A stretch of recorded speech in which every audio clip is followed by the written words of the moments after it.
Elivaldo Barbosa, boa tarde, seja bem-vindo aqui ao nosso Jornal do Piauí. Elivaldo Barbosa, o noticiário de política foi mexido, movimentado em função do anúncio de desistência de candidatura, Elivaldo Barbosa. É verdade, Joelson. Boa tarde mais uma vez, boa tarde a você que nos acompanha. Abalou, de fato, o cenário político local com o anúncio na semana passada, no final de semana, melhor dizendo, da desistência do deputado estadual Rodrigo Martins, que é o deputado federal do PSB e que não vai mais concorrer à reeleição. É claro que isso repercute, abala uma estrutura de campanha. Tanto é que hoje lideranças ligadas à aliança PSDB, Democratas e PSB já se mobilizaram e buscaram alternativas a esse desfalque. Já tem um substituto da chapa, o candidato que vai substituir Rodrigo Martins e avaliações também da repercussão dessa desistência, já que ela aconteceu no momento inesperado, né, Joelson? Uma coisa é você desistir antes das convenções e tudo mais. A outra é depois, já com a campanha em andamento, a campanha em curso.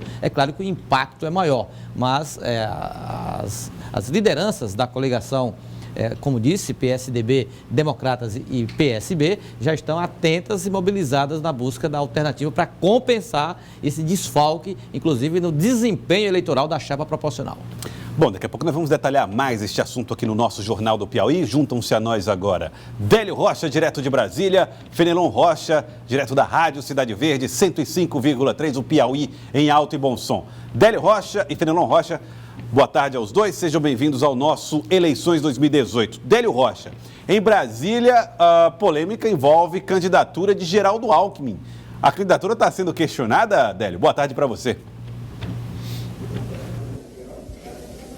Joelson Jordani, boa tarde para você, boa tarde a todos. O ex-ministro Henrique Meirelles, que é o presidenciável do MDB, recorreu ao TSE pedindo que a coligação de Geraldo Alckmin seja rejeitada. Os advogados do MDB argumentam que durante esse processo de formalização da coligação, não foi feito o registro em ata, né, dessa chapa, né, dessa coligação, aliás, e que a legislação eleitoral exige que isso seja feito. Dos 8 partidos que se coligaram com Alckmin, que faziam parte do Centrão, apenas 2, PSD e o PPS, fizeram um registro devidamente expresso em ata. Os outros 6, incluindo o DEM, o PP e o PRB, não fizeram esse registro. E agora, caso o pedido do MDB prospere no TSE, Geraldo Alckmin pode perder até 36% do tempo que ele tem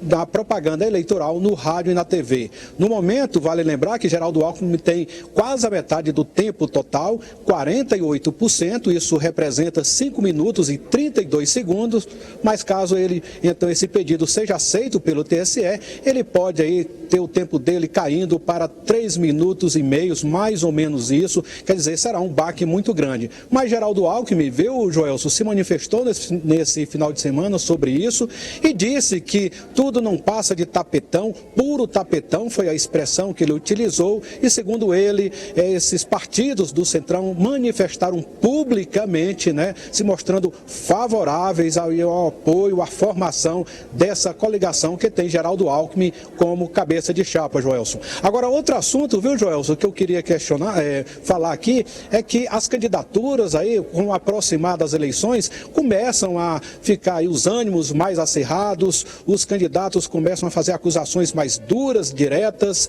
né? E com exceção do ex-presidente Lula, todos os outros já estão pedindo votos e atacando os concorrentes, é o que a gente vê nessa reportagem. O presidenciável Henrique Meirelles, do MDB, recorreu ao TSE para invalidar a coligação que une o tucano Geraldo Alckmin aos partidos do Centrão. No pedido enviado ao tribunal, os advogados do MDB argumentam que a maioria dos partidos do bloco não registrou em ata, de forma expressa, o desejo de formar a coligação, como seria exigido pela legislação eleitoral. Segundo Meirelles, Alckmin precisa respeitar a lei.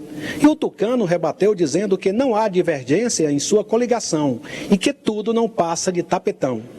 No último debate entre os presidenciáveis, na semana passada, o destaque ficou com o confronto entre Marina Silva e Jair Bolsonaro. O candidato do PSL indagou a ex-ministra sobre a flexibilização do porte de armas.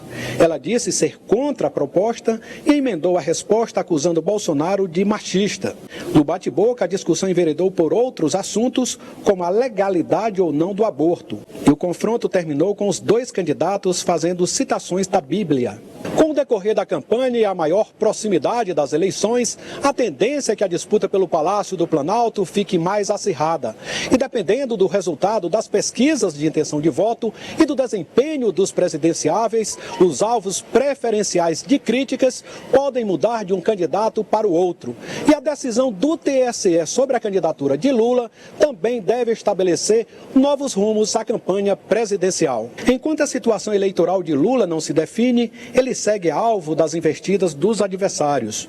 Para Álvaro Dias, do Podemos, a candidatura do ex-presidente é uma afronta ao povo brasileiro. Já para Ciro Gomes, do PDT, manter o nome de Lula na disputa é um abuso à boa vontade dos eleitores. Por outro lado, Guilherme Boulos, do PSOL, defende a candidatura do petista, ao mesmo tempo que bate em outros concorrentes, como Jair Bolsonaro, que, na opinião de Boulos, faz populismo em cima de cadáver. Tá, então, os presidenciáveis. Bom, Fenelon Rocha fez um levantamento aqui que mostra que a situação ainda é indefinida na maioria dos estados brasileiros, em alguns estados brasileiros. Alguns dos mais importantes, está tudo muito fragmentado em relação à opinião, à intenção de voto do eleitor. Fenelon Rocha, boa tarde para você. Boa tarde, Joelson. Boa tarde, Délio, Elivaldo e todos que acompanham o Jornal do Piauí. É isso mesmo, Joelson. A gente tem nessa eleição uma alta fragmentação de votos na maior parte dos estados e onde há também uma baixa adesão do eleitor às candidaturas. A gente pode ver numa cartela que eu fiz 5 estados de grande importância que têm uma baixa adesão do eleitor a essas candidaturas. Por exemplo, em Minas Gerais, Antônio e Anastasia, do PSDB, tem apenas 21,5% da intenção de voto, isso na liderança. Fernando Pimentel, do PT, tem 13,3% na segunda posição. No Rio Grande do Sul, Ivo Sartori, do MDB, tem apenas 19% e Eduardo Leite, do PSDB, 8%. É o segundo colocado com 8%. E São Paulo, João Dória Júnior, você vê, aí um embate quase direto, um empate quase absoluto. João Dória, do PSDB, tem 16,4% na liderança. Em seguida, Paulo Scaff, do MDB, com 16,2%. Em Santa Catarina, Décio, botei aí Délio, foi traído pela relação. Décio Lima, do PT, tem 16% da intenção de voto, seguido de Mauro Mariani, do MDB, com 11%. E no Distrito Federal, veja que situação.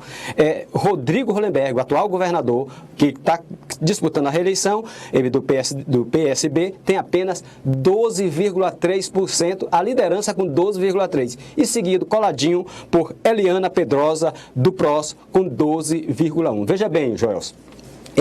Esses dados mostram que, além da fragmentação, há uma baixa adesão e vamos ver o caso de Santa Catarina. Esses números se referem à pesquisa estimulada. Imagine como não é a pesquisa espontânea. No caso de Santa Catarina, mesmo na pesquisa estimulada, nós temos 57% de não voto. Ou não sabe, ou não opinou, não quis declinar, ou simplesmente tende a votar nulo e branco. O eleitor ainda não se engajou na campanha, Joelson. No cenário nacional, a situação é muito diferente, Fenelon Rocha, em relação à presidência da República, ou é ainda mais complicada por indefinição de alguns quadros, como o Partido dos Trabalhadores?